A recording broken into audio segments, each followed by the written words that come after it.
Bienvenue à Amman, capitale de la Jordanie, pays d'origine du tout premier secrétaire général de l'histoire de l'Union pour la Méditerranée. Il s'appelle Ahmad Masa'deh, il est avec nous et il a la lourde tâche de gérer un projet ambitieux issu d'une volonté politique, notamment de la France et de l'Égypte, un projet qui réunit 43 pays membres et beaucoup de problèmes. Alors, monsieur le secrétaire général, merci encore une fois d'être avec nous. Merci. Alors, vous avez pris vos fonctions il y a tout juste un mois. Quelle est la première urgence pour vous aujourd'hui? Mais trouver de l'argent. Je voudrais parler en anglais, s'il vous plaît. Well, you know, I've been instated a month ago, and I think that the urgency now is to try to find the proper structure for the Secretariat, and also try to find the financial means for both, actually, for the running of the Secretariat and also for procuring such financial needs to start implementing the project. So I think that eventually this is where we want. Qui doit financer? On ne sait pas trop. Qui est supposé financer? For the projects, obviously we will seek financial support from both public and private sector. I mean, the main mandate of the Secretariat is to find finance, and as such we will engage with the European financiers. For instance, the European Investment Bank is a very important partner for the Union for the Mediterranean, and also other financial structures within the private sector, within Europe or also beyond Europe and in the southern rim of the Mediterranean or elsewhere. Quel va être votre rôle, vous, en tant que secrétaire général? Pour moi, comme vous connaissez, the Secretariat is a central organ of the Union for the Mediterranean, and as per the statutes of the Union for the Mediterranean, it is mandated to play an instrumental, pivotal role in collecting projects and processing projects and applying the objectives of the Union for the Mediterranean to these projects, and then trying to find finance to finance these projects, and so that you start implementing them. And as such, we will be helping other structures of the Union for the Mediterranean, such as the summit, such as the co-presidency, such as the ministerial meetings, in order to achieve on the political and economic and social larger objectives of the Union for the Mediterranean. Alors, beaucoup de gens sont sceptiques. Ils se disent jamais on arrivera à faire travailler ensemble 43 pays dont certains sont en état de guerre. Et ils ne se parlent même pas. Comment vous allez faire? Oui, je connais ça.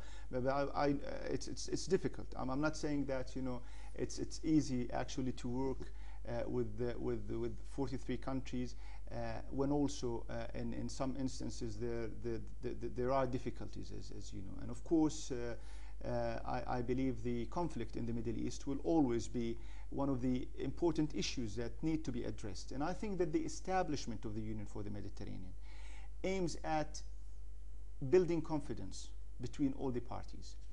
And in order to build confidence, you have to have bridges, you have to have dialogue, you have to have projects, you have to have people working together, thinking together, trying to meet eye to eye on issues. If you open such an environment, then you can maybe reach an environment where you have confidence. And as such, you will be able to find solutions for political problems. This is how we should look at the Union for the Mediterranean. It is a very important tool that I'm not saying that will solve all the problems that we have, but it is a very important tool that should be able to create better spaces for all of us, north and south, south and south, in order to find solutions for our problems. Alors, vous le savez mieux que quiconque, puisque vous étiez ambassadeur de votre pays à Bruxelles. Il y a beaucoup d'unions autour de la Méditerranée. Il y a l'Union du Maghreb, il y a les 5+5, il y a l'Union européenne, qui a d'ailleurs des projets Euromed, etc. Quelle est votre marge de manœuvre? Vous allez vous positionner comment par rapport à tous ces gens qui s'agitent dans tous les sens? Pas grand-chose, parfois, pas grand-chose. I have to say, all these initiatives are very important, and they have already delivered well on their objectives. But also I have to say that I feel that there is a sense of, if I may say, congestion. Too many initiatives, and you know, sometimes you even lose direction. I think that the Union for the Mediterranean, by far, is the most comprehensive basin for Euro-Med relations. If you look at it politically speaking, economically speaking, and socially speaking, if you look at the sectors that were chosen to have projects within them, if you look at the deliverables that have been achieved so far within the Barcelona process, the Euro-Med in the past, I think that it is the most comprehensive. Now, having said this, this does not mean that we want to sort of take over, you know, any other initiative. No, I think that what we need to do is that we need to create a coherent approach for all these initiatives, and the Union for the Mediterranean, and me as Secretary General, I'll be very interested to working with all these initiatives in a very good will. D'ailleurs, vous l'avez dit, vous avez dit, je vous cite, chaque initiative sera prise dans un cadre multilatéral et transrégional. Oui, oui, oui. Ça veut dire que vous allez chercher tout le temps le compromis. Oui, oui, oui, bien sûr. The sectors, when you look at them, I mean, they are multilateral and they are cross-sectorial. So basically, if you do a project in the transport sector, which we are mandated to do, obviously this will have a spillover effect on the trade or the SMEs, because you are opening channels.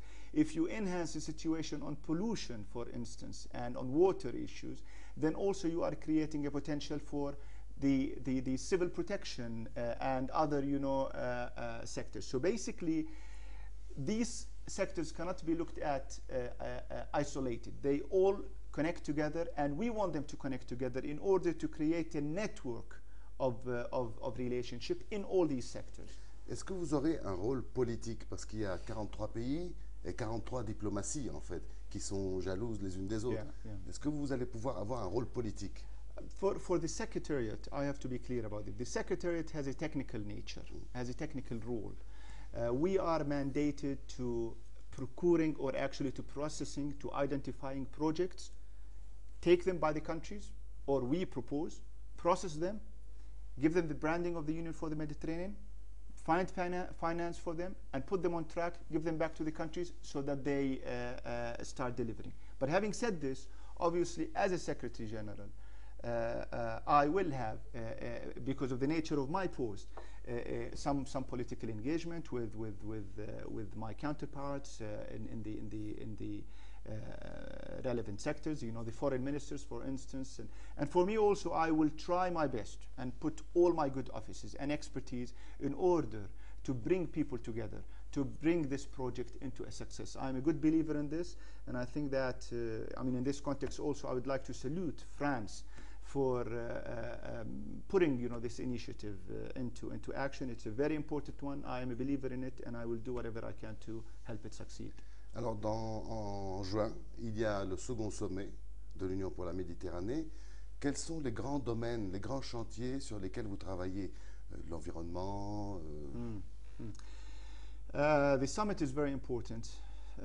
And I have to be honest, you know, and frank, that for the last 2 years we have not done much. You know, the situation was a bit complicated. The union came to a stalemate, and also at this time, still things are moving, if I may say, in a slow motion. So still, you know, there's no budget for the Secretariat. We are deliberating on this. There's no structure. I think what we need to deliver to the summit and what we need to have from the summit is that this is a very critical political summit, which will emphasize, politically speaking, again, the importance of the Union for the Mediterranean, and give it again another mandate and push it to move forward for the coming 2 years.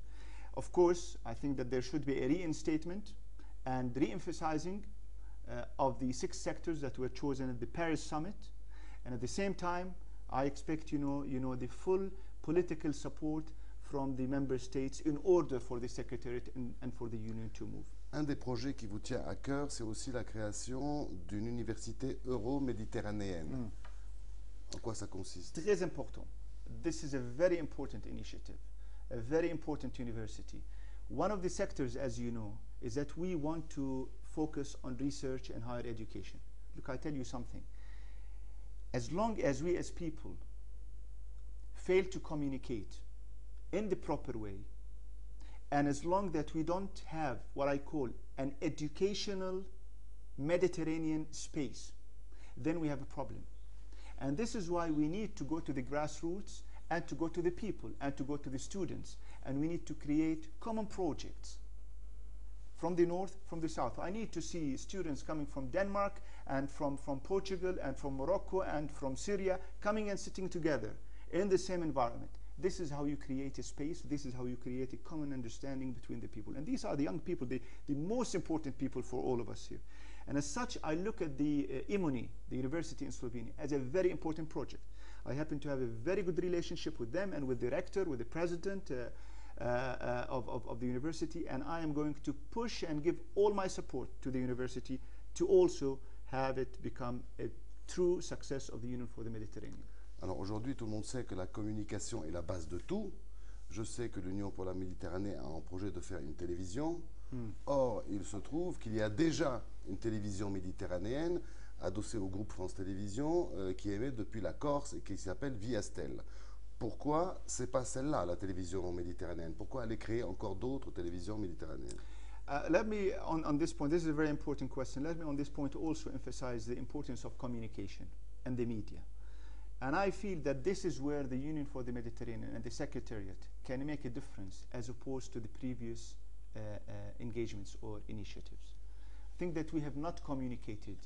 We have not told the people what we are doing exactly. I mean, there's lots of good things that have happened. But if you go out to the street, to the layman, in Amman, in Beirut, and really address the question about the Union for the Mediterranean or the Barcelona process, I think that you will see that there is not much of a knowledge there. And this is an issue of communication and media. And as such, also for me, it is important to start what I call a media campaign or a communication campaign or a public diplomacy campaign, not just to talk about theories, but to talk about actual implementations on the ground, things that are happening for the people. And as such, I look at such an initiative, the COPEN, as an important one. We need to engage all players and partners in this, but I do not prefer creating lots of patches here and there. So I think that at a certain stage, we need to sit all together and see how we can benefit from the expertise and accumulated experiences from one another. Obviously, I mean, what you just mentioned, you have an accumulated experience. You are a very well-known and respected, organization. And as such, I think that we need all to pull our forces together and work together. Let's see how we can do this in the future. Eh bien, donc, on va travailler ensemble, Monsieur le Secrétaire Général. Je vous remercie infiniment d'avoir répondu à nos questions et je remercie également l'Institut des médias jordaniens d'avoir mis à notre disposition ce studio et les techniciens. Merci. Merci.